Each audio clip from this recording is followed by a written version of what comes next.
vous êtes d'accord que là, il y a aussi, on vise les propriétaires, donc ça veut dire pour vous, vous y voyez de l'idéologie? Oui, certainement, certainement. Je veux dire, les propriétaires, ils sont déjà dans une situation très particulière et très compliquée à que ce soit à des locataires qui payent pas ou à des squatteurs qui s'introduisent chez eux de manière illégale. Ils sont complètement démunis et ils sont contraints de devoir garder comme ça des procédures pendant 1 an, 2 ans, ce qui occasionne des frais. Ils vont devoir payer de l'avocat, ils vont devoir payer les frais d'huissier de justice. Tout ça, c'est de l'argent, c'est un coût.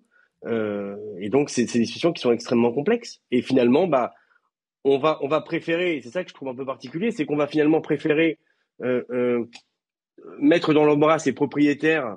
Vous savez, la petite retraitée qui a son appartement et qui en fait sa retraite, et l'appartement c'est sa retraite, et qui finalement va se voir squatter, bah, c'est elle qu'on va pénaliser. Donc, je comprends pas bien l'intérêt de supprimer cette loi, très honnêtement.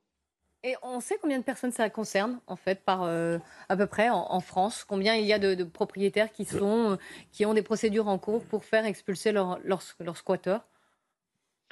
Alors, il faut bien distinguer le locataire qui paye pas, donc un locataire par exemple, indélicat qui va pas payer les loyers, etc., et le squatter.